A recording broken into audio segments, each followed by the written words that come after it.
الحمد لله رب العالمين. الحمد لله الذي أنشأ وبرى وخلق الماء والثرى وأبدع كل شيء وذرى، لا يغيب عن بصره صغير النمل في الليل إذا سرى، ولا يعزب عن علمه مثقال ذرة في الأرض ولا في السماء. الرحمن على العرش استوى، له ما في السماوات وما في الأرض وما بينهما وما تحت الثرى، وإن تجهر بالقول فإنه يعلم السر وأخفى. الله لا إله إلا هو، له الأسماء الحسنى.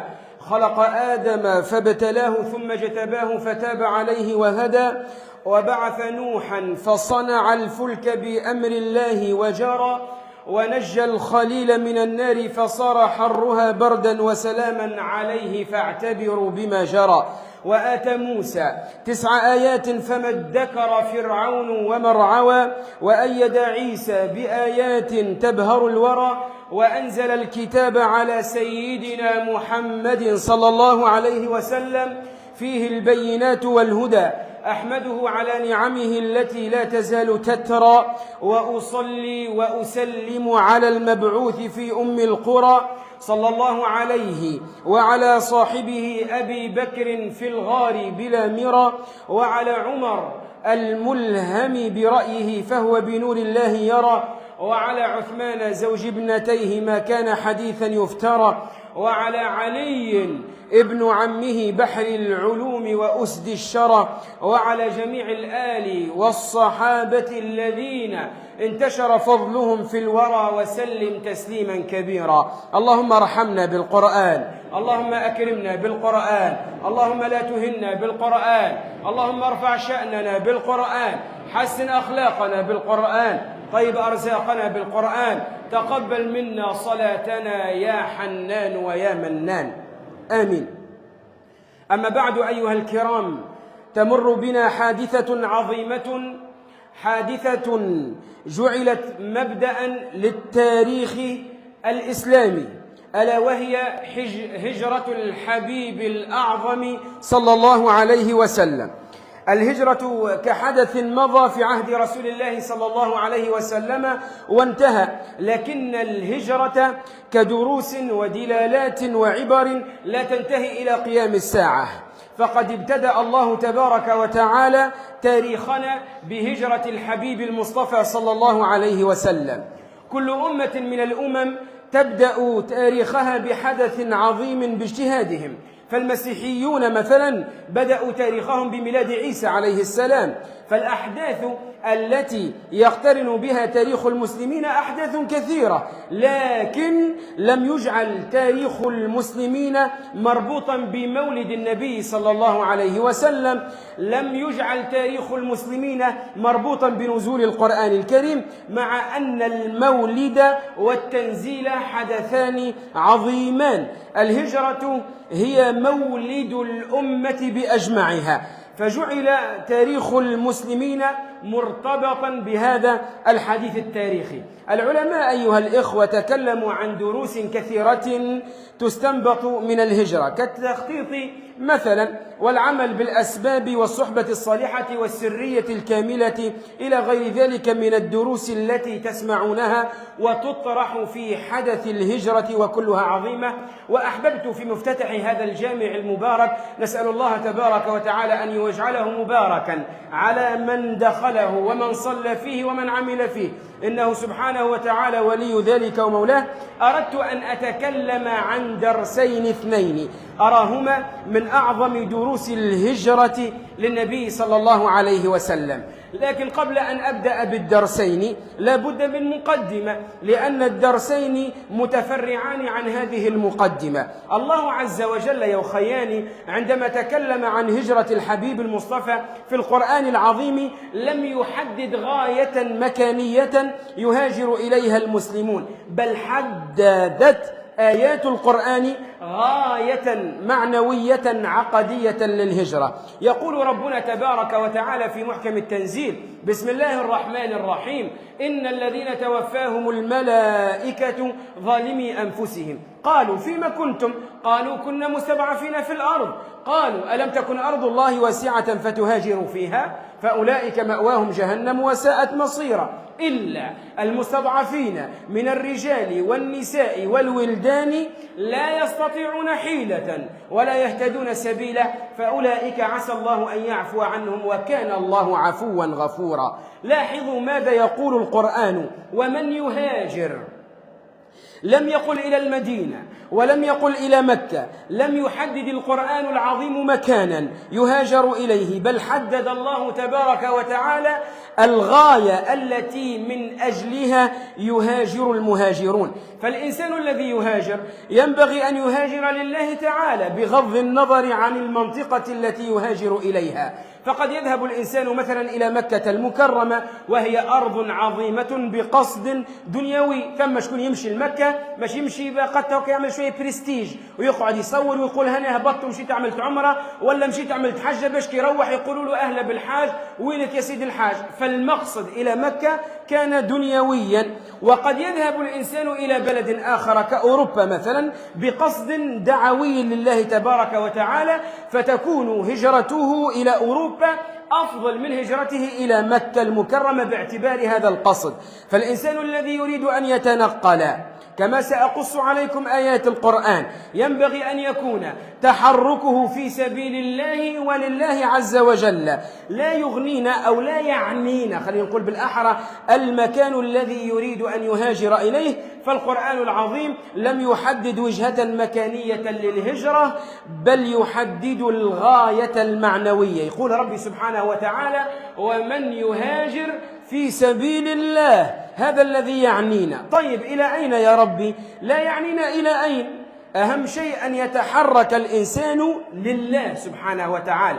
ومن يهاجر في سبيل الله يجد في الأرض مراغما كثيرا وسعة، ومن يخرج من بيته مهاجرا إلى الله ورسوله ثم يدركه الموت. هذه هي الغاية. ومن يهاجر إلى الله ورسوله، هذه هي الغاية. ثم يدركه الموت فقد وقع أجره على الله وكان الله غفورا رحيما. إذن بغض النظر عن الهجرة من أين وإلى أين، لا يعنينا من أين ولا يعنينا إلى أين، يعنينا أن تكون الهجرة في سبيل الله عز وجل. فسيدنا الحبيب الأعظم صلى الله عليه وسلم لم يهاجر بحثا عن مكان أكثر رفاهية ورغدا من أجل أن يوسع رزقه وأن يرغد عيشه، بل إن النبي صلى الله عليه وسلم هاجر لله عز وجل. ولما هاجروا إلى المدينة هاجروا من أجل الله. المهم الغاية الدينية للغاية الدنيوية، وهذه يركز عليها القرآن العظيم في الحديث عن الهجرة: ومن يهاجر في سبيل الله، ومن يخرج من بيته مهاجرا إلى الله ورسوله، والذين هاجروا في سبيل الله ثم قتلوا أو ماتوا ليرزقنهم الله رزقا حسنا وإن الله لهو خير الرازقين. فلاحظوا عندما تقرؤون في القرآن الكريم كلمة الهجرة انظروا إلى الغاية وإلى أين تكون الهجرة وفي سبيل من تكون حركة الإنسان. الدرسان اللذان أردت الحديث عنهما يرتبطان بهذه المقدمة. الدرس الأول نبتدئ به مصلين ومسلمين على سيدنا رسول الله صلى الله عليه وسلم. من أعظم دروس الهجرة، وهذا ما أراه أعظم دروس الهجرة على الإطلاق، هو التضحية في سبيل الله. فالنبي صلى الله عليه وسلم لما هاجر ضحى بكل شيء من أجل شيء واحد وهو الله عز وجل. من لم يكن عنده تضحية، من يتمسك بالوطن مجردا عن الدين، من يتمسك بالعلاقات الاجتماعية بالزوجة وبالأولاد، لا يصلح أن يكون مهاجرا. رسول الله صلى الله عليه وسلم ترك كل شيء من أجل الله تبارك وتعالى. فأعظم دروس الهجرة هي التضحية من أجل الله بكل شيء. ضحى النبي صلى الله عليه وسلم بعلاقته مع الناس، رمي صلى الله عليه وسلم وسب وشتم وعرضت عليه الدنيا. تصوروا حتى جماعة قريش ايش قالوا له؟ قالوا له: يا محمد إن كنت تريد المال جمعنا لك حتى تكون أغنانا، إذا كنت تريد السلطة والسيادة سودناك علينا، إن كنت تريد النساء اختر أجمل نساءنا نزوجك إياها. كل المعارك كما تعرفون التي تجري في المعمورة في هذه الدنيا من أجل 3 حوايج. المعارك شوفوا فيها في العالم الكل من اللي خلق ربي سبحانه وتعالى إلى قيام الساعة على 3 أشياء، اللي هي شنية؟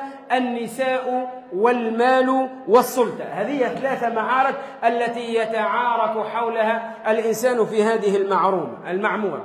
عرضت هذه المغريات على سيدنا رسول الله صلى الله عليه وسلم، وهي مغريات تهتز أمامها الجبال ولكن لا يهتز أمامها المؤمن. فقال كلمته الشهيرة صلى الله عليه وسلم التي تدل على تضحيته بكل شيء من أجل شيء واحد.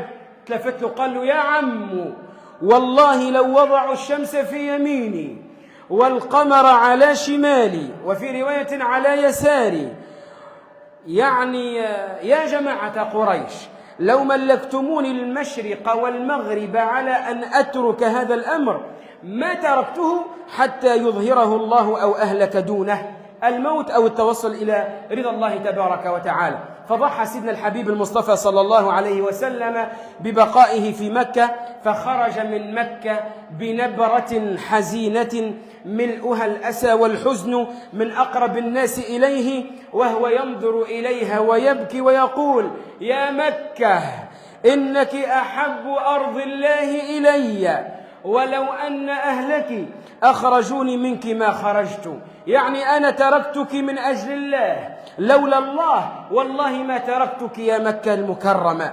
ضحى بأملاكه صلى الله عليه وسلم، وضحى بعلاقاته صلى الله عليه وسلم، وضحى بالمجتمع متاعه صلى الله عليه وسلم، وضحى بأطهر أرض الله سبحانه وتعالى إلى قلبه من أجل غاية واحدة، وهي: ومن يهاجر في سبيل الله يجد في الأرض مراغما كثيرا وسعة، ومن يخرج من بيته مهاجرا إلى الله ورسوله. هذه الغاية، ثم يدركه الموت فقد وقع أجره على الله. فضحى سيدنا الحبيب المصطفى صلى الله عليه وسلم حتى هاجر. ونحن نتعلم حاجة، سادتنا العلماء يعلمون حاجة، وإن شاء الله ربي يكرمنا جميعا. قولوا آمين بزيارة بيت الله الحرام. ريتوا وقت ما نعملوا طواف الوداع بعد ما كملنا العمرة متاعنا وإلى الحج، نعملوا هكا الطواف، وآخر خرجة وأنا خارج من بيت الله سبحانه وتعالى مكة نقرأ الآية اللي قراها سيدنا صلى الله عليه وسلم: إذا كانت تقولها الآية هذيك وأنت بحب وشوق فسيكرمك الله تبارك وتعالى بالرجوع إليها. شنو هي الآية وقت نقرأها؟ إن الذي فرض عليك القرآن لرادك إلى معاد. فالنبي صلى الله عليه وسلم لو لم يضحي لما استطاع أن يخرج من مكة. سورة ثانية من تضحيات المهاجرين في السيرة تحدثنا أم سلمة رضي الله عنها وأرضاها عن هجرتها مع ابنها سلمة وزوجها أبي سلمة. لاحظوا التضحيات أيها الإخوة، ولاحظوا التضحيات التي قدمتها النساء يعجز عنها أكابر الرجال في هذا العصر. أم سلمة هي من قبيلة عربية معروفة، القبيلة متاعها اسمها بني المغيرة. أبو سلمة زوجها هذايا من قبيلة عربية اسمها بنو أسد. تقول أم سلمة: بعد أن رجعت من هجرة الحبشة، هي مجمع اللي مشوا للحبشة، وكانت قد عاشت معيشة وعيشة مطمئنة عند شكون؟ عند النجاشي اللي قال عليه النبي صلى الله عليه وسلم: إن النجاشي ملك لا يظلم عنده الناس. جاءت إلى مكة المكرمة من أجل أن تهاجر مع زوجها أبي سلمة. مشى أبو سلمة وزوجه وابنه سلمة، فجاء بنو المغيرة. شكون بنو المغيرة؟ هذوما أهل شكون؟ أم سلمة رضي الله عنها وأرضاها، قوم أم سلمة. وقالوا لرجلها أبو سلمة: أما نفسك فقد غلبتنا عليها، أنت من بني أسد تريد أن تهاجر فهاجر، أنت ما مش من القبيلة متاعنا، أنت من قبيلة بنو أسد، تحب تمشي تهاجر برمشي هاجر على روحك. أما صاحبتنا اللي هي زوجتك فهي تنسب إلينا، والله لا ندعها تخرج معك مهاجرة، فمنعوها أن تخرج مع زوجها. تخيلوا، أنت مهاجر أنت وزوجتك، ثم يأخذون منك ابنك وزوجتك. لو كان إيمانه ضعيفا وغايته دنيوية لقال وجاب بعض الأعذار وقال: لا يكلف الله نفسا إلا وسعها، واستدل بآيات القرآن على صحة تصرفه ورجع، لكنه خرج من أجل الله عز وجل. وجل. والذي يخرج من أجل الله عز وجل لابد أن يضحي بزوجته، أن يضحي بابنه من أجل الله تبارك وتعالى، كما ضحى الخليل إبراهيم عليه السلام بزوجته وابنه من أجل الله تعالى. خرج أبو سلمة وحده ولم يمنعه أحد أخذ زوجته وابنه من الهجرة. فلما رأى بنو أسد قوم أبي سلمة أن الزوجة انفصلت على زوجها قالوا حتى نحن مدام هم منعوا بنتنا ما تمشيش للهجرة، نحن قابلة بنو أسد نلم رواحنا، وأبو سلمة هذا باش يمشي للهجرة ما هوش ماشي. فشدوه أبو سلمة رضي الله عنه وأرضاه وقالوا له يا سلمة، يا أبا سلمة أنت محسوب علينا، أنت من قبيلتنا، أنت من بني أسد. أمه تحكي تقول القبيلة كلهم جماعة الكبار، قال فهووا عليه وتجاذبوه حتى خلعوا يده وهم يتجاذبونه. إذن أبو سلمة ضحى، أم سلمة ضحت بزوجها وضحت بابنها. تخيلوا أنتم امرأة يشد ابنها من أطراف متعددة من أجل الله وهي تعلم عظم الغاية التي تتحرك من أجلها. تقول أهووا عليه فتجاذبوه حتى خلعوا يده وأخذوه. يقولون وكما تعرفوا يا خياني النعمة بعد ذوقها سلبها صعب، النعمة بعد ذوقها سلبها صعب. ورب شو يقول لنا؟ تحب النعمة دي ما تتولى عليك، ايش تقول؟ ولئن شكرتم لأزيدنكم، وإذا كان تكفر النعمة إن عذابي لشديد. هكا علاش نحن ديما نقول لخياننا وأخواتنا نردوا بالنا باش ما نسيئوش الأدب مع ربي سبحانه وتعالى. كيفاش؟ يا سيدي فلان شنو حالك؟ والله كما الناس وأقل من الناس وخير من الناس ولا شيء يذكر ولا قديم يعاد. ريتوا الكلام اللي قلته هذا الكل هو سوء أدب مع الله سبحانه وتعالى. مهما كانت الحالة متاعك، غاطس في المعاصي، غاطس في الذنوب، غاطس ما زلت تخلص في الكريديات متاعك بيك وعليك، لما تسأل قل الحمد لله رب العالمين. كان شكرت ربي سبحانه وتعالى على النعمة اللي انت فيها بإذنه سبحانه وتعالى يكرمك ويزيد لك في النعم. هك علاش يوصلنا مشايخنا ساداتنا أهل التربية يقولون ردوا بالكم تغفلوا على آيتين. يا مرأة اللي تسمع فيا والبول يسمع فيا الآن، ثم آيتين علموهم لصغاركم وانتم داوموا عليهم، اللي هما ما يسمى بآيتي الشكر. آيتي الشكر هذوما كي نقولوهم ربي ينمينا النعمة اللي نحن فيها. شنو هي الآية الأولى؟ ربي أوزعني أن أشكر نعمتك التي أنعمت علي وعلى والدي وأن أعمل صالحا ترضاه وأدخلني برحمتك في عبادك الصالحين. الآية الثانية ربي أوزعني أن أشكر نعمتك التي أنعمت علي وعلى والدي وأن أعمل صالحا ترضاه وأصلح لي في ذريتي إني تبت إليك وإني من المسلمين. ريتوا الآيتين هذوما أقسم بالله العلي العظيم وأنا على منبر سيدنا رسول الله صلى الله عليه وسلم إذا كان تواظب عليهم في أذكار الصباح والمساء، ولدك اللي تراه أنت شاد طريق خايب بيرجع بإذن الله سبحانه وتعالى. أنت إذا كان مقصر في حق ربي بإذن الله ترجع. فقد قلهم بلسان ذاكر شاكر معترف بأن النعم كلها من الله تبارك وتعالى. ولذلك نعاود نقول سادات العلماء يقولوا النعمة بعد ذوقها سلبها صعب، أصعب من الذي لم يذق النعمة أصلا. أم سلمة كانت تعيش في الحبشة في رغد من العيش في أمان النجاشي وعدله كما أخبر بذلك النبي صلى الله عليه وسلم. ذاقت النعمة في الهجرة الأولى وذاقت البلاء في الهجرة الثانية، ضحت بزوجها وضحت بابنها. أي أم اليوم مهما قست عاطفتها تستطيع أن ترى ابنها تخلع يده من أجل الله تعالى؟ قالت فأخذوا ابني سلمة وذهب زوجي وأخذني بنو المغيرة وحبسوني عاما كاملا. لماذا؟ لأنها خرجت في سبيل الله. قالت من البكوش في صدره؟ سكتت أم سلمة رضي الله عنها قالت إذا كان الإنسان يتحرك في سبيل الله لا عليه وإن ابتلي وإن صب عليه العذاب صبا. الذي يخفف على الإنسان ألم المصاب علمه بأن الله عز وجل قصد ذلك وأنه هو المقصود سبحانه وتعالى. تقول أم سلمة ما زالت تحكي كنت أخرج كل يوم إلى الأبطح، بقعة هذه في مكة صغيرة هكا شوية كانت تخرج لها. شو تعمل؟ قالت نقعد مصباح لليل. اش تعمل؟ تبقى. قالت بقيت سنة كاملة وأنا أبكي على ولدي وعلى زوجي. وبعد عام كامل يوميا تمشي.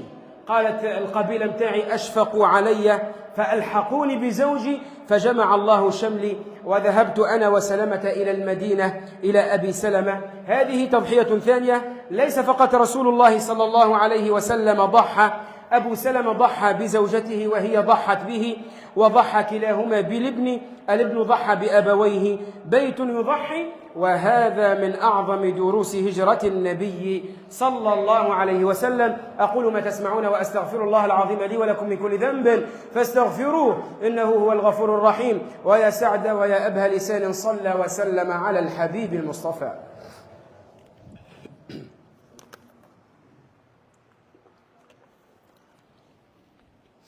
الحمد لله وكفى، والصلاة والسلام على سيدنا الحبيب المصطفى صلى الله عليه وعلى آله وصحبه ومن اتبع هديه إلى يوم الدين. سورة ثانية. صهيب الرومي رضي الله عنه صحابي جليل يهاجر من مكة إلى المدينة، يتعرض له كفار قريش وقالوا له: يا صهيب، جئتنا صعلوكا حقيرا فأغنيت بالمال عندنا. صعلوك شو معناها؟ يعني فقيرا حقيرا، يعني قليل الشأن. جئتنا صعلوكا حقيرا وقد أغنيت عندنا، أنجعلك تخرج؟ لا والله لا يكون ذلك. خاطر صهيب الرومي حب يخرج، جاء فقير وكل شيء لمكة، عمل تجارة، مشات معاه الأمور، كي جاء باش يهاجر جاء في صف سيد النبي صلى الله عليه وسلم. قالوا له: يا أخي أنت جيت فقير وأمورك تعبة وكونت الثروة متاعك عندنا، يا أخي ماشي نسيبوك تخرج هكاكا؟ لا، ما ثماش خروج. واختار: يا تحب تمشي أنت ومحمد بن عبد الله، وإلا تخلينا المال متاعك. تصوروا أنتم سيدنا صهيب الرومي جاء ما بين خيارين: يا تخلينا المال اللي أنت استثمرته في مكة وتمشي مع محمد، وإلا يا تقعد مع المال يا تمشي مع النبي محمد صلى الله عليه وسلم. وهنا يا أخياني كثير من الناس يتخلى عن دينه من أجل الفاني، من أجل المال. يقول لك يبدأ ما ثم عندنا ناس يجيبوا لك الآيات والقرآن متاع ربي والحديث متاع سيدنا حسب المصلحة متاعه. نشوف أنا مصلحتي تمشي ولا بعد يبدأ يجيب لك من هنا ويجيب لك من غادي. لو كان جاء صهيب الرومي يحب المال ومتعلق بالدنيا، ايش باش يقول؟ لا يكلف الله نفسا إلا وسعها. لكن هو شنو عمل؟ قال لهم بلهجتك الإنسان المطمئن المؤمن: وضع في الكفة الأولى ماله كله، قال لهم هذا المال بتاعي، وفي الكفة الثانية حط التضحية بسيدنا رسول الله صلى الله عليه وسلم ومن أجل الله. فنظر إليهم وقال لهم: إذا كانت نزلت لكم على المال متاعي بكله تسيبوني نخرج ونهاجر؟ قالوا له: بالطبيعة نتركك تهاجر. قال لهم: لا ريتوها الكفة هذه كلها المال متاعي الكل، خذوه. وهاجر وترك ماله كله من أجل الله تبارك وتعالى. تضحية بالنفس، تضحية بالمال، تضحية بالزوجة، تضحية بالزوج، تضحية بالولد، تضحية بالوطن، تضحية بالعلاقات الاجتماعية من أجل شيء واحد وهو الله تبارك وتعالى. والله من أسباب السعادة أن يشعر الإنسان أن حركته من الصباح إلى المساء كلها في سبيل الله تبارك وتعالى. وخيال اللي قاعدين واقفين البر راهو يلزم ديما اللي يوقف في الجمعة كان الإمام الوحيد هو اللي يقف، أما المأموم ينبغي أن يجلس. وما شاء الله الجامع مننا هكا فارغ، فننتبه إلى هذه المسألة. قلت لما الإنسان تبقى حركته في طاعة الله سبحانه وتعالى من الصباح إلى المساء يبقى أموره في العنبر. سيد النبي صلى الله عليه وسلم شنو يقول؟ من صلى الصبح فهو في ذمة الله. يعني أنت إذا كان تصلي صبحك حاضر أنت في ذمة ربي سبحانه وتعالى. والله في الأشهر الماضية توفي أحد مشايخي رحمه الله تعالى، يسكن في أقصى الجنوب. مشيت سافرت، استغرق السفر تقريبا 800 كيلومتر مشي وجاي، ولأنا خارج والدنيا كل بدأت هكا شوية صعيبة وأنا نقرأ وكذا وكل شيء. جاء الخاطر هكا شوشو، أنا ديما نسميه شوشو لأنه يشوش على خاطر الإنسان. قال لي: وانت هو مات صحيح، عندي قريت عليه والله يرحمه وما تمشي هالفترة هذه كل أغزر قداش من كيلومتر. قال لي: هيا فك عليك، وانا على اساس مش نمشي ونرجع مباشره نرجع نقرا. وقع في خاطري انه المسافه طويله، ولكن من فضل الله تبارك وتعالى علي وقتها استشعرت اني في معيه الله تبارك وتعالى، وحدثت النفس متاعي قلت له يا بلال أنت خارج في سبيل الله، أقسم بالله لم أشعر بطولها، ولو شعرت بطولها لم يؤلمني ذاك أبدا. شعور الإنسان بأنه يمشي مسافة طويلة، أنت مش تمشي لقريبك، مش تمشي لبوك وأمك، مش تمشي في البلاد متاعك، هاك الكيلومترات هذيك خليها في سبيل الله، ربي سبحانه وتعالى يكرمك بها. على خاطر أنت ريت كل كيلومتر تمشيه وكل خطوة تمشيها ربي سبحانه وتعالى يرفعك عنده درجات. أنك تمشي لخوك في الله، تمشي تواسيه، تأخذ بخاطره وتعزيه، هذا والله لا يضيعها عند ربي سبحانه وتعالى. سورة رابعة وأختم بهذا. خرج سيدنا أبو بكر الصديق رضي الله عنه مهاجرا إلى رسول الله صلى الله عليه وسلم، وفرح فرحا شديدا كما تعرفون، وهو ينادي ويقول الصحبة الصحبة يا رسول الله، يعني هو فرحان بالصحبة قبل الهجرة. أهم شيء أن يكون معاك يا سيدي يا رسول الله، اذهب أين شئت وأن شئت وكيف شئت، أهم شيء عندي أن أكون بجوارك يا حبيب الله صلى الله عليه وسلم. باع أبو بكر ماله كله من أجل شنو؟ من أجل أن ينفقه على سفره وهجرته مع رسول الله صلى الله عليه وسلم، تضحية بالمال. خرج فدخل أبو قحافة معه سيدنا أبو بكر الصديق، هذيك الكنية متاعه اسمه عبد الله، بوه اسمه قحافة، بوه هذا كان ضرير، واضح هو كان ضرير بوه.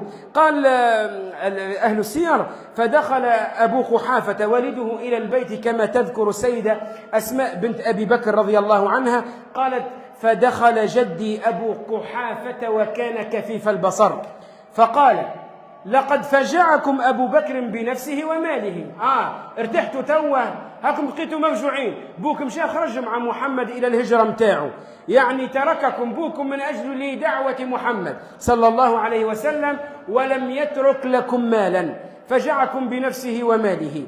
تقول السيدة أسماء رضي الله عنها، وهي من هي المتربية في حجر سيدنا رسول الله صلى الله عليه وسلم، قتل لا يا جدي فقد ترك لنا أبونا مالا.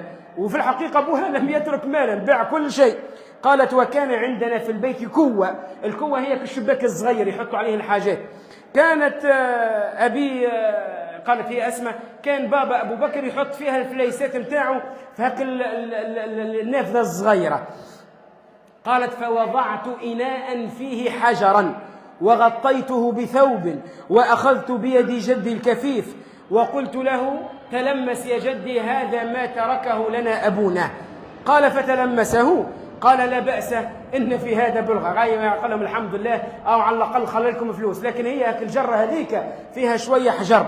تقول السيدة أسماء والله ما ترك لنا أبي شيئا، إنما أحببت أن أسكن غضب الشيخ أبي قحافة، ما ترك شيئا. هكذا كان الصحابة. هذه دروس الهجرة، أن يضحي الإنسان. اليوم أيها الإخوة وأقولها وأختم الخطبة، الإنسان لو لم يضحي لا يستطيع أن يصلي الفجر.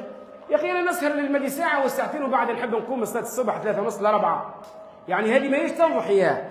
الذي ينام عن صلاة الفجر مثلا، الذي لا يأتي إلى صلاة الجماعة مثلا، هذا إنسان ما ضحاش، ضحى بالصلاة من أجل راحته ونومه وكسله. أما الإنسان الذي ينام في هذا الحر الشديد ولعله ينام ساعة واحدة في الليل، ثم يسمع المنادي ينادي يقول حي على الصلاة حي على الفلاح، ونادي يقول الله أكبر، فيقف على قدميه ولو ارقد حتى درجين من زمان، فيقف على قدميه مستحضرا هذه الكلمة التي تخلع القلب من مكانه، فيقوم ضحى بفراشه، ضحى بنومه، ضحى براحته من أجل الله تعالى. فإذا خرج إلى صلاته خرج بدعاء سيدنا رسول الله صلى الله عليه وسلم، والدعاء هذا يحفظوه باش يولي الإنسان ديما في أمانة وفي حرز وفي حصن من عند ربي سبحانه وتعالى. والله إذا كان تخرج من بيتك متوضي والدم ما نجم يعمل لك حتى شيء، علاش؟ ليس كلامي أنا وإنما كلام سيد الخلق صلى الله عليه وسلم. شو قال؟ سلاح المؤمن الوضوء.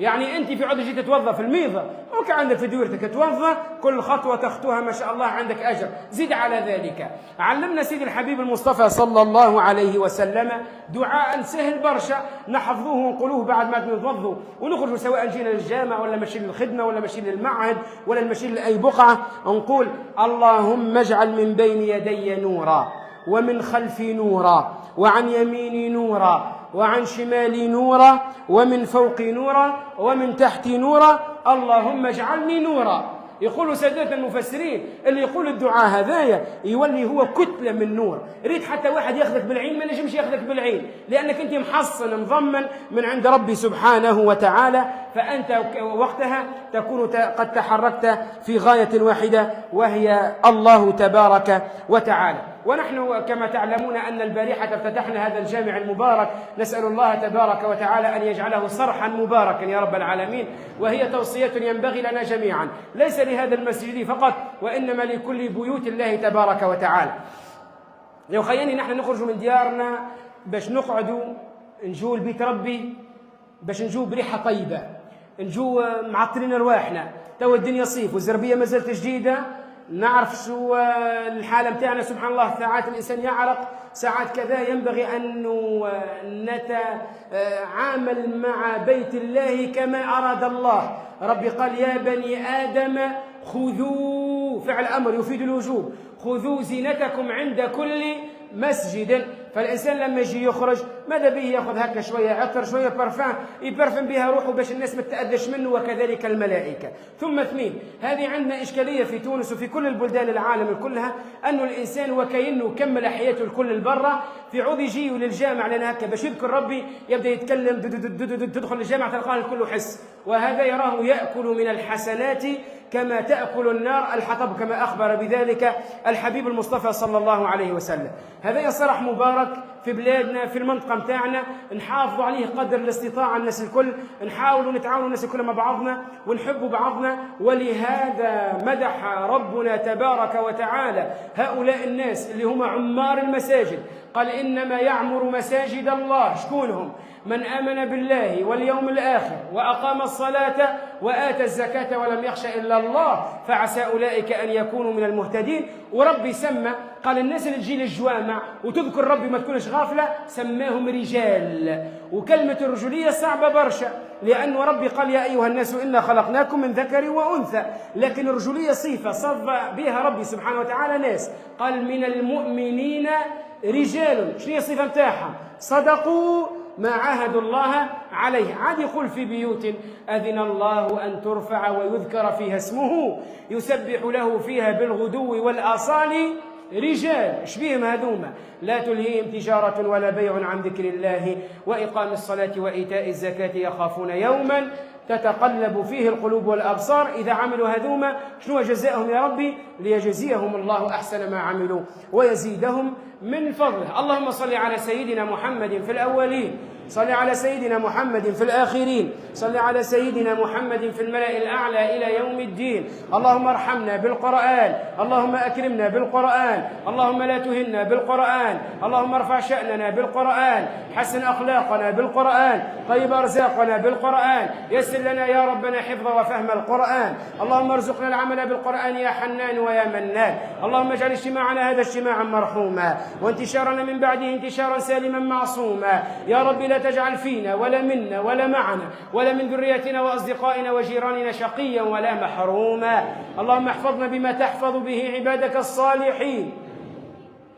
اجعل يا رب هذا الجامع سببا لدخولنا كلنا الجنة برحمتك يا أرحم الراحمين يا رب العالمين. يا رب اجعل أداءنا لهذه الصلاة مكفرة لجميع ذنوبنا يا مولانا. اجعل هذه الجمعة مباركة علينا ومنا وفينا وإلينا يا رب العالمين. اللهم بارك للحاضرين والحاضرات، اللهم اشف الحاضرين والحاضرات، اللهم اغفر للحاضرين والحاضرات. يا رب أعط سؤل الحاضرين والحاضرات. اللهم احفظ بلدنا تونس من الفتن والمحن ما ظهر منها وما بطن. احفظ يا رب جيشها وشعبها وأمنها يا رب العالمين. اللهم أبعد عنا الحاسدين والحاسدات والظالمين والظالمات والساحرين والساحرات والمشعوذين والمشعوذات، وارزقنا يا ربنا صحبة الصالحين والصالحات. يا رب ارحم آباءنا وأمهاتنا، من كان من والدينا حيا فارزقه يا ربنا الصحة والعافية وارزقه حسن الخاتمة، ومن كان منهما ميتا فوسع اللهم قبره يا أرحم الراحمين. يا أرحم الراحمين يا رب العالمين. انصر إخواننا في غزة، اللهم انصرهم نصرا مؤزرا يا رب العالمين. اللهم انصر من نصرهم يا رب العالمين، واخذل من خذلهم يا رب العالمين. اغفر يا رب لجميع الحاضرين والحاضرات، اشف يا رب جميع الحاضرين والحاضرات، اقض يا رب دين الحاضرين والحاضرات، أبعد يا رب عن الحاضرين والحاضرات الحاسدين والحاسدات برحمتك يا أرحم الراحمين يا رب العالمين. وصل اللهم وسلم بدءا وختاما على سيدنا وحبنا وحبيبنا وقرة عيوننا محمد بن عبد الله صلوات ربي وسلامه عليه. عباد الله، إن الله يأمر بالعدل والإحسان وإيتاء ذي القربى وينهى عن الفحشاء والمنكر والبغي يعظكم لعلكم تذكرون. اذكروا الله يذكركم واشكروه على نعمه يزدكم ولذكر الله أكبر والله يعلم ما تصنعون. وأقم الصلاة.